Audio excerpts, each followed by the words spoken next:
তোমাদের সঙ্গে একটা কথা শেয়ার করতে চাই।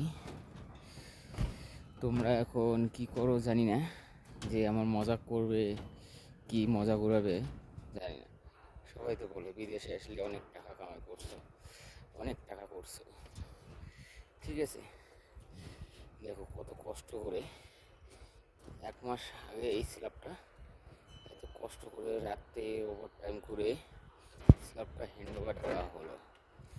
হ্যাঁ, এখন বলে মালিক যে না, ঢালবো না, পয়সাও তো দিল না, কষ্ট করে কী লাভ হলো বলো?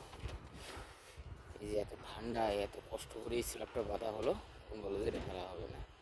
কারণ এখানে মানুষ তো মানুষের না, ঠিক আছে? আর একজন এখানে সে করছে, আমি যে রেটে কাজ নেওয়া হয়েছে আমার, ও আমার থেকে একটু রেটটা ঘাটাই দিয়েছে। তাই বলতেছে মালিক যে না, কাজ করবো না, কাজ বন্ধ রাখো, ঠান্ডায় স্ল্যাব ঢালা যাবে।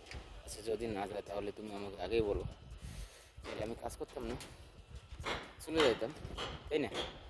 এখন কাজ করে নিয়ে এরকম করে বলছে যে বলে কাজ হবে না, কাজ ঢালবো না। তো আমার পয়সাটা দে, যদি তুমি নাই ঢালবে আগেই তো বলতে পারতাম যে বলে না, স্ল্যাব ঢালা হবে না ঠান্ডার জন্য, বলতে তো পারতাম।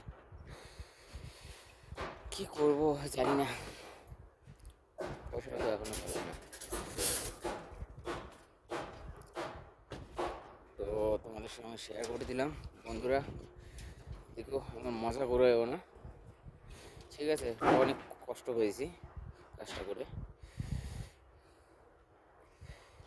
ভাবলাম তোমাদের সঙ্গে শেয়ার করলে একটু ভালো লাগবে।